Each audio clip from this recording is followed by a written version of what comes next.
샬롬 샬롬 샬롬 샬롬.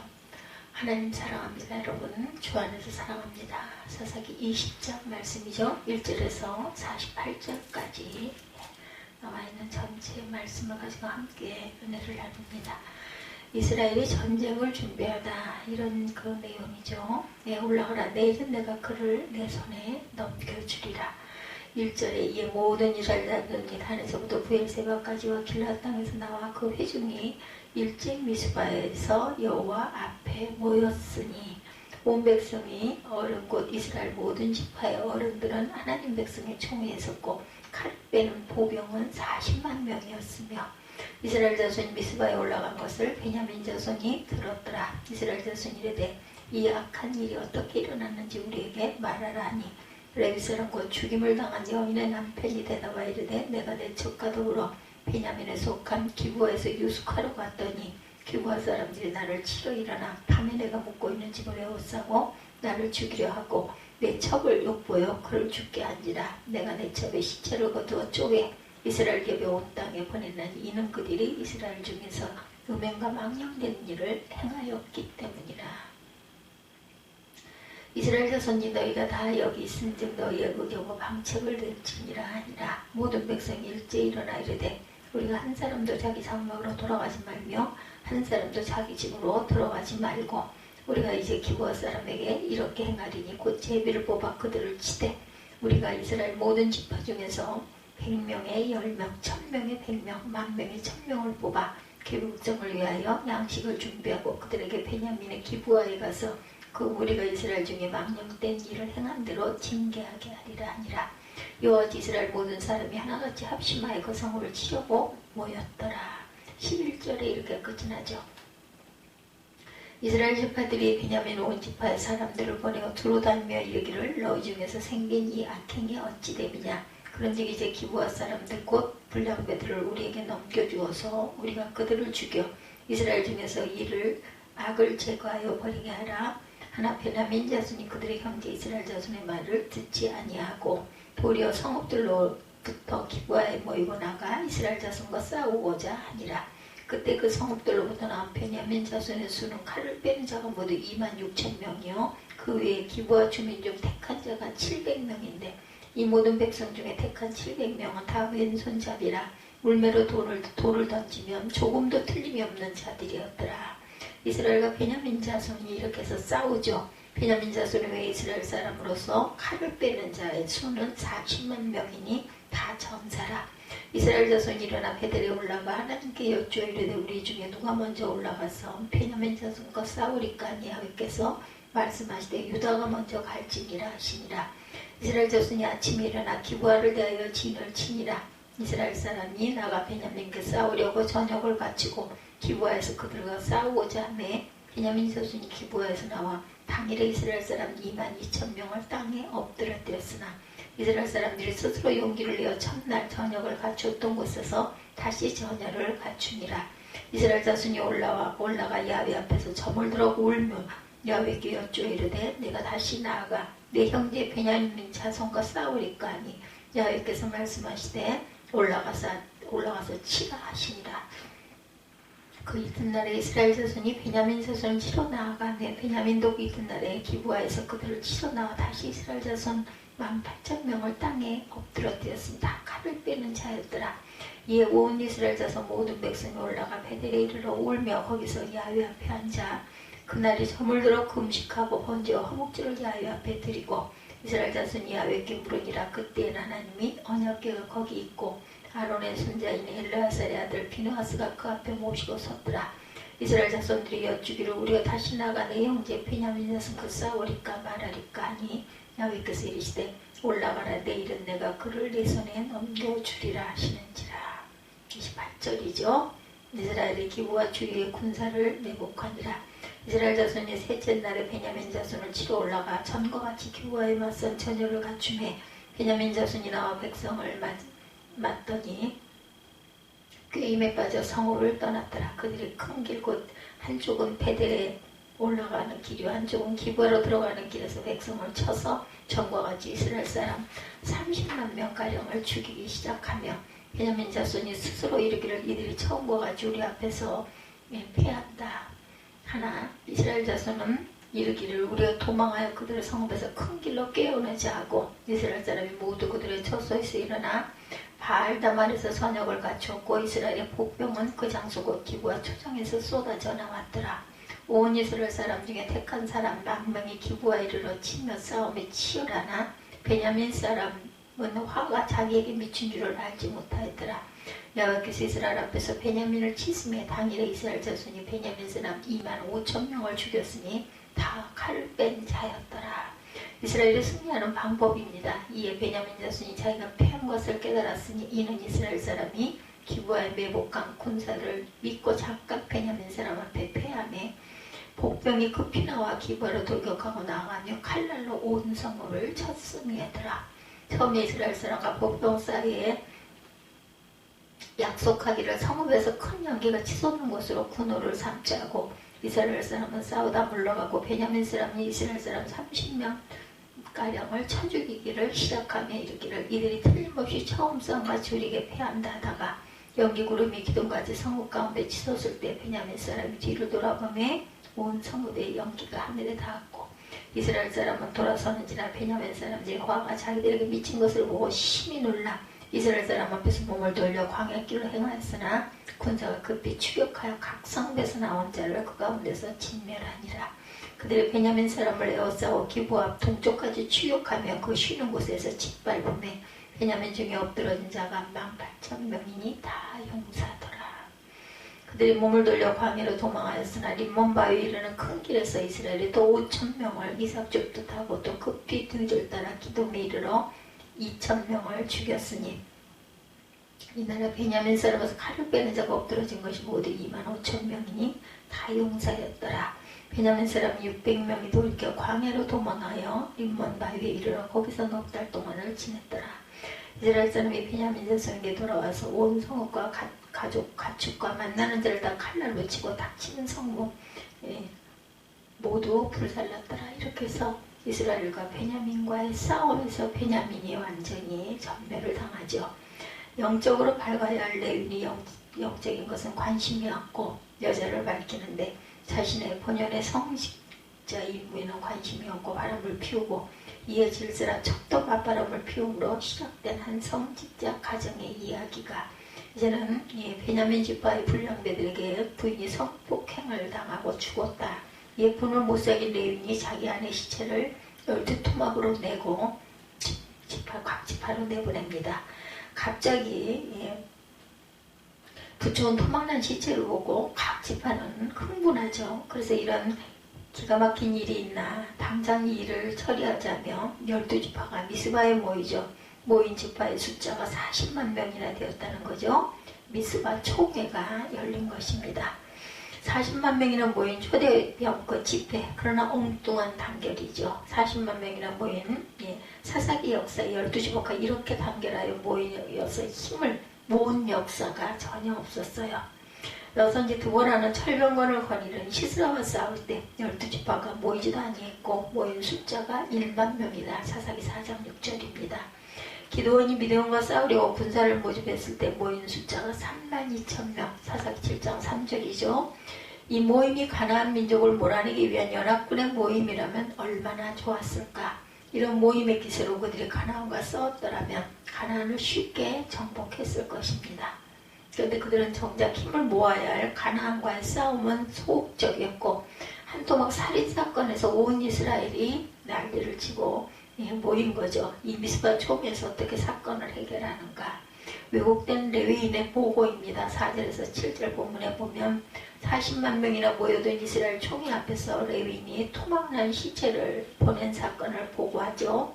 레위인은 교모하게 사건을 왜곡합니다. 우선 자신이 왜 첫과 안식일 날 전날 밤에 길을 가게 되었는지 대해서 설명하지 않습니다. 자신이 바람둥이고 아내가 맞바람을 놓아서 그 아내를 달래려고 했다는 일의 근본적인 동기에 대해서는 빼버리고 자신에게 유리하도록 진술하죠. 5절에 기브아 사람들이 나를 죽이려고 하고 거짓말이죠. 본래 기브아 불량배들이 잘생긴 이 레위인과 동성애를 하고자 했지 죽이려고 한 것이 아니죠. 그러나 레위인은 기브아의 불량배들이 처음부터 나를 죽이려고 했고 그런 과정에 자신은 못 죽이고 천만 잡아서 성폭행하고 죽였다고 보고합니다. 왜곡된 교묘한 전술이죠. 이에 사건을 언론에 보도할 때 앞은 떼어내버리고 끝부분도 떼어내버리고 그리고 부분적으로 편집화해서 보도하면 그게 사실일지라도 왜곡이 되죠. 그러므로 어떤 사건을 제대로 파악하려면 처음부터 동기까지를 잘 파악해야 합니다. 그리고 재판이란 반드시 한 사람 말만 들을 것이 아니라 상대방의 말도 들어봐야 되겠죠. 이 사건을 제대로 판단하려면 레위인이 왜 안식일 전날밤 늦게 길을 가게 되었는지부터 알아보아야 했고 또한 기브아 사람들의 말도 들어보아야 합니다. 그러나 미스바 총회는 당연히 있어야 할 절차는 생략해버리고 서둘러 처단할 것을 결정합니다. 사람만 많이 모여 결정한다고 바른 결정이 아니죠. 오히려 군중 심리에 빠져서 어리석은 결정을 하기가 쉽습니다. 지금 이스라엘 총회가 그런 모습이죠. 8절에서 10절에 보면 기브아를 처단할 것을 결정한 총회의 말씀대로 결정이 아닌 결정대로 결정. 그들은 이 악행을 저지른 기브아 사람들을 처단할 것을 결의합니다. 이스라엘의 악을 뿌리 뽑을 것을 결의한 것은 좋은데 무언가 20% 부족한 결정. 미스바 총회는 사건의 핵심을 제대로 파악하지 못하고 감정에 치우친 결정을 합니다. 재판은 양측 말을 다 들어보고 잘 판단을 해야 되죠. 근데 총회는 레위인 한 편의 말만 듣고 판결합니다. 이건 역시 성경의 재판법에 위배됩니다. 신명기 19장 15절에 보면 사람의 모든 악에 관하여 또한 모든 죄에 관하여 한 증인으로만 정할 것이 아니고 두 증인의 입으로나 또는 세 증인의 입으로 그 사건을 측정할 것이며 근데 이들은 야훼 앞에 모이기는 했지만 진정으로 하나님 앞에 기도하고 묻는 모습을 발견할 수가 없습니다. 냉정하게 판단해보면 이런 어이없는 사태 앞에 무엇을 해야 하나? 하나님이 이 거룩한 나라에 왜 이런 일이 발생했습니까? 그런 기도부터 먼저 했어야 하죠. 근데 그들은 하나님께 진지하게 기도하지 않고 서둘러 베냐민 지파와의 전쟁을 결의합니다.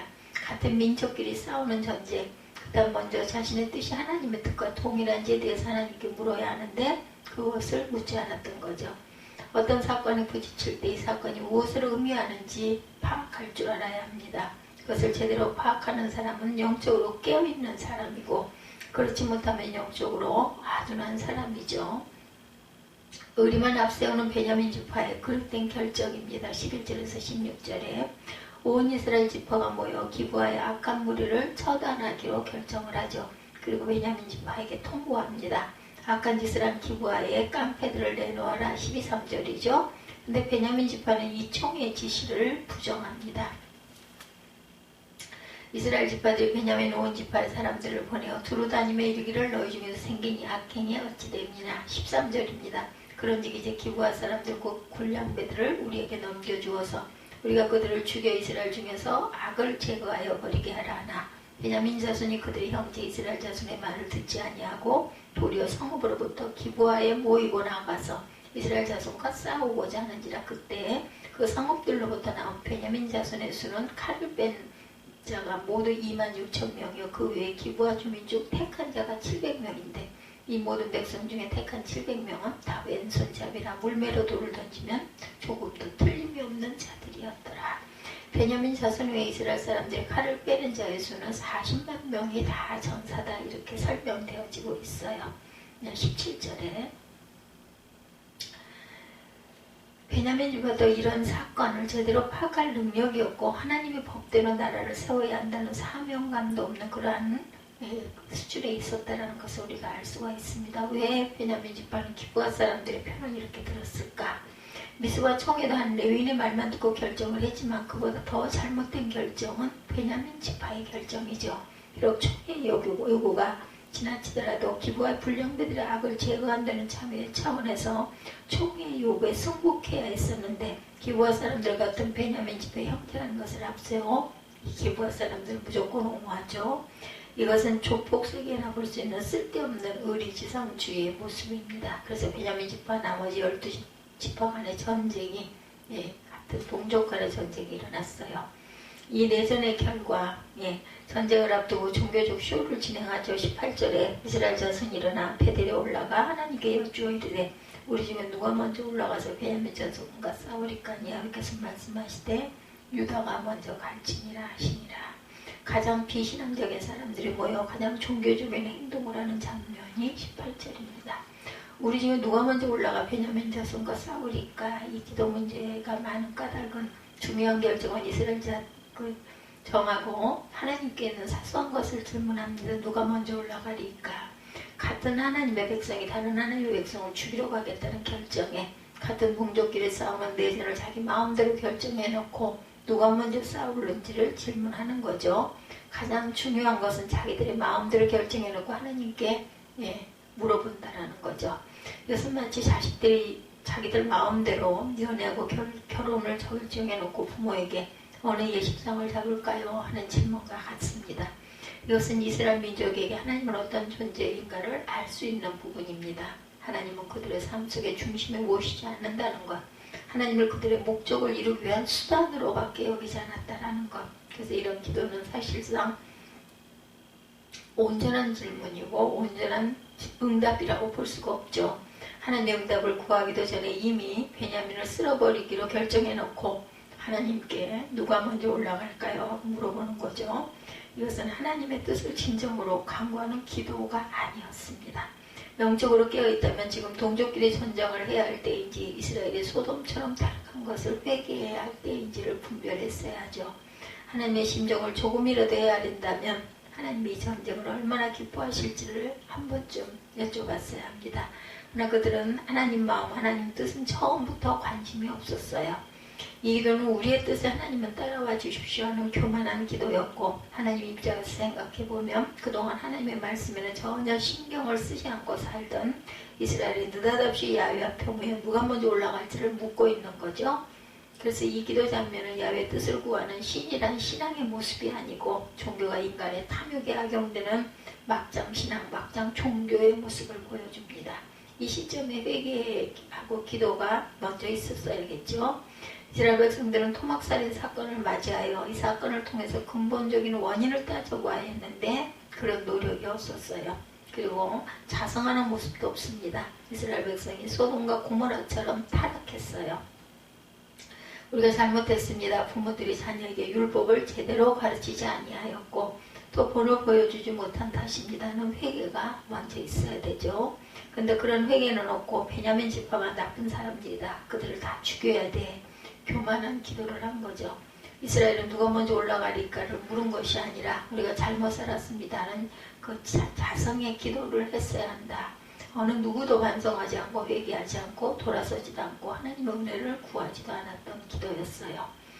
전쟁이 아주 기가 막힌 전쟁이 되죠. 동족 간에 아주 베냐민의 모든 사람들이 거의 다 죽었어요. 이 전쟁에서. 이스라엘은 기도하여 분명히 하나님의 응답을 듣고 전쟁에 나갔지만 대패하여 22,000명이 죽습니다. 다시 용기를 내어 전쟁을 준비하거나 저녁에 울며 하나님께 기도하고 다시 싸울 것인지 묻죠. 하나님께서 올라가서 치라 하셨습니다. 결과는 또다시 18,000명이 생제를 내는 패배 25절이죠. 첫 번째 전쟁에서 22,000명, 두 번째 전쟁에서 18,000명, 4만 명이 죽었어요. 이스라엘 11지파가 기도하고 나면 치른 두 번의 전투에서 4만 명이 전사합니다. 4만 명, 이스라엘 참전용사 40만 명의 10분의 1이죠. 하나님은 왜 이스라엘에 4만 명이나 전사하게 하셨을까요? 10분의 1이라는 숫자는 이스라엘 전체 숫자를 의미합니다. 11조. 사실상 나의 전재산을 드리는 것을 의미하듯이 하나님은 이스라엘 11지파가 4만 명이라는 전사자를 되게 하심으로 이스라엘 전체에게 진노하고 계시다는 것을 보여주시죠. 두 번의 실패 후에 두 번의 실패를 경험한 이스라엘은 베델로 올라가 금식하고 번제와 화목제를 드리면서 다시 하나님께 26절에 질문하죠. 이스라엘은 원점으로 돌아와 다시 하나님께 묻습니다. 28절에 싸워야 합니까? 말아야 합니까? 근데 여기서 내당초 처음에 하나님께 질문했어야 할 내용이었어요. 그래서 두 번 패한 후에 하나님께 온전하게 묻습니다. 근데 그들이 하나님 앞에 나올 때 태도와 자세가 두 번과는 굉장히 차이가 있죠. 무슨 말이에요? 앞에 두 번의 패배는 이스라엘 영적인 태도의 변화를 가져오게 합니다. 처음에는 병력의 차이만 믿고 형식적으로 하나님을 찾았어요. 그러나 두 번 패한 후 하나님 도우심 없이는 승리가 없음을 깨닫고 전심으로 하나님을 찾죠. 처음 두 번의 전투 전에는 기도만 합니다. 그러나 세 번째는 금식하고 번제와 화목제로의 제사를 드리고 기도하는 모습이 26절에 나타나죠.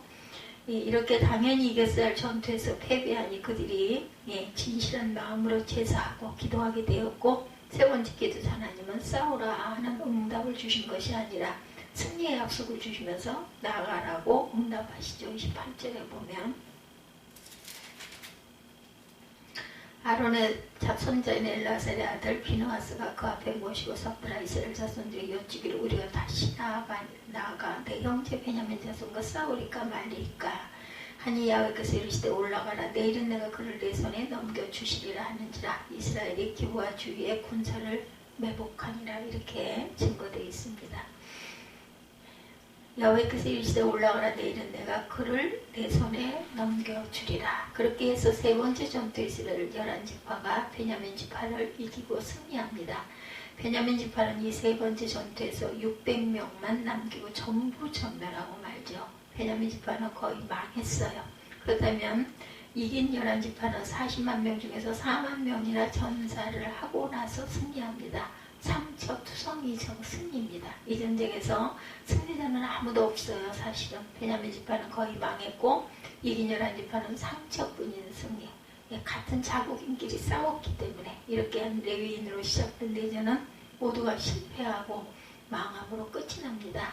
하는 일마다 꼬이고 꼬여서 성공하고 해피엔딩으로 끝난 사람이 아무도 없었다. 이렇게 레위기 20장을 모두 다 하는 일마다 꼬이고 실패하는 모습을 보여주죠. 레위인도 실패했고 베냐민 지파도 실패했고 나머지 11지파도 실패합니다. 모두 다 일이 비비 꼬이기만 합니다. 여기서 중요한 질문, 왜 하는 일마다 실패하고 꼬였을까요? 사명 없는 행복 추구는 일을 꼬이게 한다라는 겁니다. 처음 시발점이 된 레위는 전쟁 후에 어떻게 살았을까? 베냐민 지파는 복수했으니 행복하게 살았을까? 아닙니다. 레위는 젊은 아내와 행복하게 사는 것이 목표였어요. 그러나 이 전쟁 후에 레위는 더 불행해졌을 것이 틀림없습니다. 성경에는 그 후에 이야기가 안 나오지만 우리가 짐작하건대 부인을 토막내야 택배로 원하는 이 잔인한 레위인에게 누가 무서워서 시집을 오겠어요? 아무도 시집 안 왔을 것이 틀림없죠. 외롭고 비참한 생을 살았을 것이 분명합니다. 왜 이 레위인은 하는 일마다 꼬이고 실패를 했을까? 사명을 버리고 자기 행복만 추구했기 때문이죠. 성직자로서 영적인 부흥을 위해 일해야 할 레위인이 사명한테 편개치고 젊은 아내와 즐기기만 할 풍리를 했으니 하는 일마다 꼬이죠. 젊은 척은 강간당하고 죽었고 자신은 다시는 장가도 못 갔고 외롭고 비참한 삶을 삽니다. 그러므로 기억해야 되죠. 사명 없는 행복 추구는 하는 일마다 안 될 수밖에 없다. 징계 없는 사랑 추구는 일이 꼬이게 합니다. 베냐민 지파가 그랬어요. 베냐민 지파는 거의 망했습니다. 기부와 불량배들을 감싸는 것만 사랑이라고 생각했기 때문이죠. 진정한 사랑은 감싸고 옹호하는 것만이 아닙니다. 잘못한 것은 따끔하게 징계해야 되죠. 그래야 죄를 버릴 수 있습니다. 베냐민 지파는 기부와 불량배들을 징계는 하지 않고 감싸기만 하다가 망합니다. 오늘날 우리의 자녀 사랑이 징계 없이 감싸기만 하는 사랑이 되어서는 안 되겠죠. 감싸기만 하는 사람은 자녀를 망하는 길로 가게 한다는 것을 명심해야 합니다. 대학 입시철에 모두 자녀 합격을 위해서 기도해달라고 기도 부탁하는 그런 분들이 많죠. 어머니의 마음이죠. 이번에 우리 딸 불합격하도록 기도해주세요. 어떤 권사님이 이렇게 부탁을 해서 깜짝 놀라서 이 목사님이 진심이십니까? 하고 질문하니까 우리 딸이 전교에서 1, 2등을 하는 수재입니다. 그러다 보니 하나무인입니다. 부모도 무시하고 그렇게 교만할 수가 없어요. 이번에 대학에 합격하면 더 교만해서 인생이 불행해질 것이 뻔한데 이번에는 불합격하여서 실패를 맛보는 것이 꼭 필요합니다. 그러니 불합격하도록 기도해 주세요. 그 엄마가 딸을 진정으로 사랑하는 엄마가 아닐까 생각해 봅니다. 회개 없는 경고는 이를 꼬이게 한다. 11지파 연합군이 그렇습니다. 소금 같은 사건 앞에 먼저 회개 운동부터 했어야 되죠. 그러나 그들은 회개는 안 하고 경건한 척 그 모습만 드러냅니다. 중요한 결정은 자신이 다 해놓고 하나님 뜻을 구하는 경건 쇼만 하였기 때문에 비록 기도하고 나아갔지만 전쟁에 지고 많은 희생자를 내게 되죠. 회개 없는 경건은 이를 이렇게 꼬이게 합니다. 중요한 영적 원리, 우리가 하나님에 대한 태도가 하나님의 반응을 결정한다. 이스라엘 백성들의 태도가 형식적이었어요. 그들의 기도는 종교적 쇼였고 진심으로 하나님의 인도를 구하는 태도가 아니었습니다. 그래서 그들이 형식적으로 기도하니 하나님도 형식적으로 응답을 하신 것이죠. 이스라엘 민족이 하나님을 진정 왕으로 대접하지 않으니 하나님도 이스라엘 백성을 진정한 자기 백성으로 대접하지 않으셨다. 인과응보예요. 그렇죠? 그래서 그들의 기도를 일종의 종교적 쇼로 여기고 기도했으니 하나님께 기도하여 응답을 받았다고 했지만 계속 이는 잘못된 겁니다. 우리 하나님에 대한 태도가 하나님의 반응을 결정한다라는 것, 레위기 26장 23, 4절입니다. 이를 당하여도 내가 내게로 돌아오지 않냐고 내게 대항할진대 나도 너에게 대항하여 너희 죄로 말미암아 너희를 7회나 더 치리라. 레위기 26장 41절까지 보면 또 그들이 내게 대항함으로 나도 그들에게 대항하여 사무엘상 2장 30절에도 나를 존중히 여기는 자를 내가 존중히 여기고 나를 멸시하는 자를 내가 경멸하리라. 엘리 제사장 하나님 말씀을 무시하죠. 하나님도 엘리를 무시합니다. 그래서 엘리 제껴버리고 어린 사무엘에게 말씀하시는 부분이 사무엘상 3장에 나오죠. 다윗도 하나님을 얼마나 사랑했어요. 그래서 왕이 되어 가장 심혈을 기울여 한 일이 법궤를 예루살렘에 모시는 일을 하였죠. 그러니까 하나님도 다윗을 사랑하십니다. 그래서 다윗이 실수가 있어도 폐위하지 아니하시고 다윗의 자손들이 계속 왕위를 유지하게 하셨어요. 결국은 메시아가 다윗의 자손으로 태어나는 영광도 주십니다. 우리가 하나님을 버리면 하나님도 우리를 외면하십니다. 하나님은 솔로몬 아들 르호보암이 애굽에 폐하게 내버려 두시죠. 하나님 그 이유를 설명하십니다. 역대하 12장 5절에 너희가 나를 버렸으므로 나도 너희를 버려 시삭의 손에 넘겼노라. 우리가 하나님을 무시하면 하나님도 우리를 외면하신다라는 것.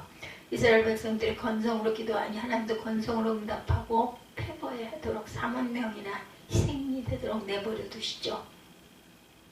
하는 일마다 잘못되고 꼬일 때 사명 없는 행복 추구는 일을 꼬이게 한다는 것. 징계 없는 사랑 추구는 일을 꼬이게 한다는 것. 회개 없는 경건은 일이 꼬일 수밖에 없다는 것을 잊지 않는 저와 여러분 되시기를 주님의 이름으로 축복합니다.